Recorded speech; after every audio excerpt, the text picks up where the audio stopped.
Hello everybody, it's me, and I'm going to do the second part of my vegetarian series.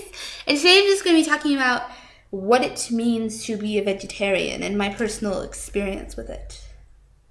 I'm kind of like grabbing my boobs. Okay, so, alright, let's define our terms. Okay, vegetarian is somebody who does not eat meat.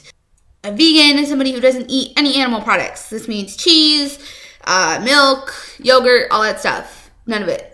So that's the difference between vegetarian and vegan. I'm not a vegan, I'm a vegetarian. I am actually trying to become vegan. So yeah, I've been a vegetarian basically my entire life. Actually, when I was a baby, my mom tells me I used to actually spit out meat when she tried to give it to me. And I never really liked the taste of meat. I don't like the idea of eating animals. So I've pretty much always been a vegetarian. I had a couple lapses, I call them, in my younger teenage years, where I basically just slipped up and not really full out meat eater. I mean, I would eat like wings if we went out to eat, but that's pretty much it. I mean, but I still hate it that I did that. So no longer, I am on track and all of that stuff. So besides that, I've been a vegetarian my entire life, and it just works for me. It's just what honestly seems natural. So what do I do? What do I eat? I am honestly not a very healthy vegetarian. Okay, I'm just going to throw that out there. You don't want to follow my example. Please do not do what I do. Like, worst example. I'm basically a not really vegetarian in the whole, like, I eat vegetables sense. I'm a vegetarian in, like, I basically just don't eat meat sense. Meaning that I basically eat a lot of junk food is what it comes down to. I'm not a healthy vegetarian. I am someone who likes junk vegetarian. I'm also trying to change. Yeah, so I just basically eat a lot of junk food, but I've always kind of been that way. So yeah, I'm not the most healthy vegetarian out there. Okay, now tips if you want to go vegetarian, vegan. First of all, make sure it's healthy for you. Some people, the way their health is, if they have like diabetes or cholesterol problems or something, or certain diseases, like you can't go meatless, or it's a lot harder, so make sure you're fine with all that stuff. And if that's all clear, then I would just recommend maybe reading some books to educate yourself on the issue. You know, go look up stuff on the ASPCA website, Humane Society website, PETA website. The Omnivore's Dilemma is a really, really good book. I recommend that if you're considering going vegan or vegetarian. Very good read.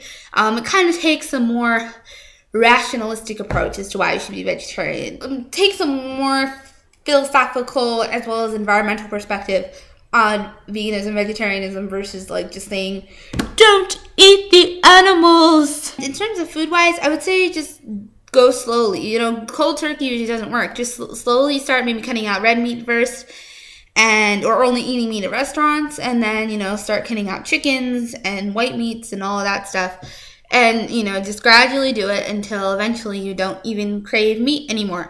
I think that's more effective than just saying, I'm quitting meat. Because, you know, tomorrow then you're going to be down in a friggin' burger.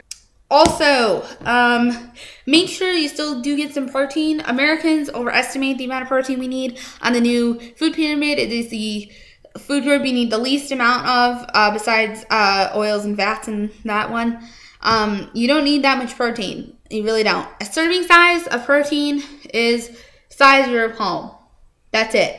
This is it. I mean, when have you ever seen a piece of meat that size, right? Just nuts or peanut butter, or there's lots of really good soy products, like Morningstar Farms. They make like vegetarian alternatives to burgers and hot dogs and all kinds of stuff. There's a lot of different options for getting your protein. You don't just need to eat meat. So, you know, just make sure you're doing that.